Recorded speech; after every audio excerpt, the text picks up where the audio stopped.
2020년 7월 12일 울림이 있는 낭독 프리지아 향입니다.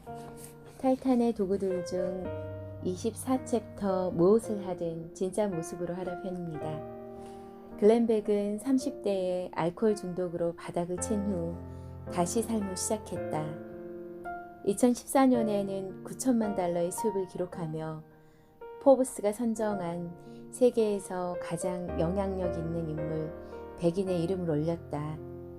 라디오, TV, 인터넷, 출판 분야를 두루 망라하는 글렌의 플랫폼에는 매달 3천에서 5천만 명이 방문한다. 무엇이 술주정뱅이였던 그를 세계 최고의 인물로 변신시켰을까?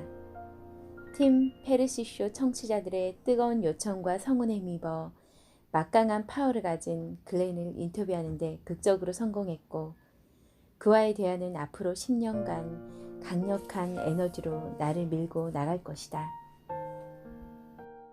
다른 사람이 되려고 하지 마라. 그가 인생에서 얻은 가장 중요한 교훈은 순전히 실수를 통해 얻은 것이었다. 알코올 중독에서 빠져나와 각고의 노력 끝에 라디오 방송 진행자 자리를 얻은 그에게 어느 날 청취자 한 명이 전화를 걸어왔다. 글렌, 당신은 실수라고는 해본 적 없는 완벽한 사람이죠. 그러면 내 심정을 이해 못할 거예요.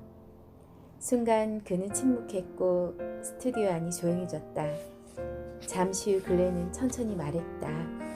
잠깐만요. 내가 어떤 사람인지 말씀드려보죠. 그는 약 15분 동안 자신에 대해 잔혹할 정도로 솔직하게 털어놓았다. 어떤 변명도 하지 않고 있는 그대로 그런 다음 덧붙였다.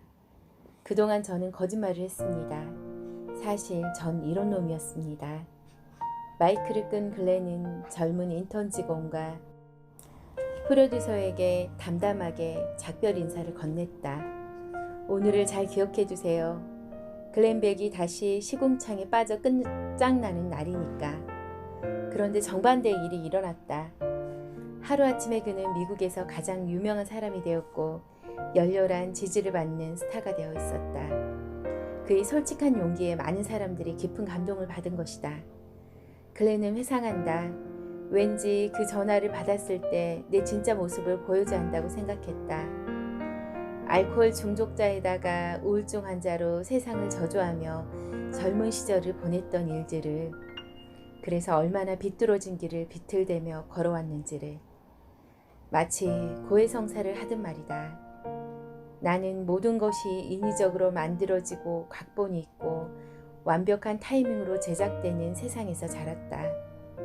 그래서 모두가 그런 시스템에 익숙할 줄 알았는데 아니었다. 그날 나는 사람들은 진정한 것, 날 것, 솔직한 것에 굶주려 있다는 사실을 깨달았다. 진실한 모습을 보이면 누군가는 반드시 알아준다는 것을 알고 나자 인생이 또 한 번 바뀌었다. 내가 당신에게 줄 수 있는 최고의 조언은 당신이 진짜 모습으로 실패하거나 성공하려는 것이다. 다른 사람이 되려고 하지 마라. 당신이 뭘 하든 당신의 진정한 모습으로 늘 충분할 것이다. 영원히 변하지 않는 것을 찾아라. 글렌은 진정한 모습을 사람들에게 보여주려고 타협하지 않는 원칙을 가져야 한다고 설명한다. 그는 어린 시절 이웃의 한 노부인에게서 얻은 가르침에 대해 얘기한다. 제2차 세계대전 당시 그녀는 16살이었는데 유대인에게 스프 한 그릇을 주었다가 곧장 아우슈비츠로 보내졌다. 사형 선고나 다름없었음에도 온갖 역경을 뚫고 그녀는 다시 돌아올 수 있었다. 그녀는 글렌에게 말했다. 글렌, 기억해라.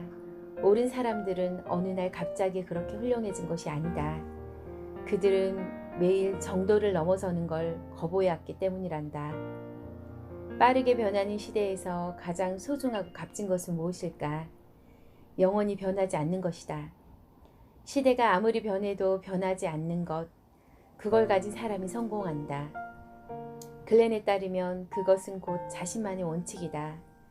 상대가 나를 좋아하든 종교가 같든 다르든 신념과 철학이 같든 다르든 나는 똑같이 그를 사랑과 존중으로 대할 것이다. 그것이 내 원칙이다. 일관적인 타협하지 않는 불굴의 원칙이 있는 사람은 실패하지 않는다. 실패해도 오래가지 않는다. 웨인 미크스 교수와의 대화. 알코올 중독에 빠졌던 30대 초반, 글렌은 예일대학교에서 신학을 전공하며 한 학기를 보냈다.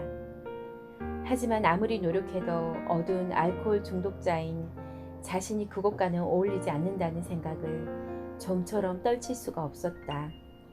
그러던 어느 날 강의실 책상에 엎드려 있던 그의 등을 누군가 가볍게 두드렸다. 신학과의 웨인 미크스 교수였다. 웨인이 그의 손을 잡으며 말했다. 잠깐 내 말을 들어보겠니? 자네가 무엇 때문에 괴로워하는지 조금은 알 것 같아서 하는 말인데 이곳은 자네가 충분히 지낼 만한 곳이라네. 자네는 언제까지든 여기 있어도 괜찮아. 너무나도 단순한 웨인의 말은 글렌의 세상을 바라보는 방식을 완전히 바꿔놓았다. 새로운 세상을 활짝 열어주었다. 웨인 교수는 내게 바로 여기 이 세상에 있을 자격이 충분하다고 말해주었다. 그 말 한마디에 나는 회복되었다. 그래서 똑같은 말을 시리에 빠진 사람들에게 해준다. 당신은 충분히 자격이 있고 똑똑하고 무엇이든 할 수 있다고. 그것이 지금껏 숨겨져 있던 당신의 진짜 모습이라고. 우리는 자격이 충분하다. 실패할 자격도 그것에서 벗어날 자격도 더 큰 성공과 행복을 얻을 자격도 있다. 글렌의 말처럼 신이 창조한 이 세상, 바로 여기에 우리는 얼마든지 자유롭게 있어도 된다.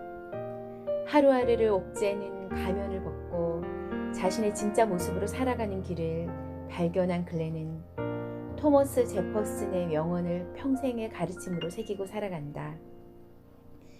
신은 존재까지도 대담하게 질문하라. 만일 신이 정말로 있다면 맹목적인 두려움보다는 이성의 경외를 표하는 인간을 더 받아들일 것이다. 고맙습니다.